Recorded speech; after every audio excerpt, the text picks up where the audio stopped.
Unlike when Kim met Putin in Russia 4 years ago, now there is a war going on in Ukraine. Washington warns against any possible arms deal between North Korea and Russia.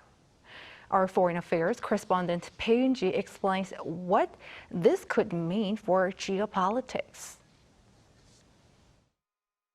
Just like his first trip to Russia in 2019, North Korean leader Kim Jong-un chose to travel by rail, using his personal armored train to meet with Russian President Vladimir Putin. But the war in Ukraine has turned the tables and things have changed since their last summit 4 years ago. The meeting in April 2019 took place just 2 months after the nuclear summit between Kim and former U.S. President Donald Trump ended in failure without an agreement. North Korea was desperately looking for a diplomatic lifeline as it happened under UN sanctions for its nuclear and ballistic missile programs since 2006. But now it is Putin who's reaching out to Kim for help, as Russia is completely isolated on the global stage and it needs weapons for the war in Ukraine.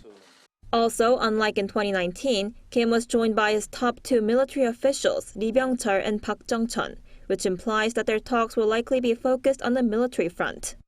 He was also joined by Park Tae-sung and Kim Myung-sik, key officials in charge of securing technologies needed for the regime's satellites and nuclear-powered submarines, as well as Cho Chun-young, the director of the Munitions Industry Department, who assisted Kim during his recent visits to a munitions factory and missile plant. During his 12 years in power, Kim rarely made foreign trips, and the closer bond between North Korea and Russia appears to have been driven by Putin's need for weapons and Kim's efforts to break out of diplomatic isolation, to form a united front against the West. Amid concerns that this could possibly extend the Ukraine war, the U.S. State Department said Monday local time that it'll not hesitate to impose sanctions.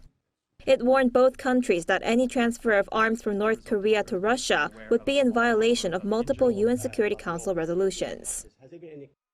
And we, of course, have aggressively enforced our sanctions against entities that fund Russia's war effort, and we will continue to enforce those sanctions and will not hesitate to impose new sanctions if appropriate.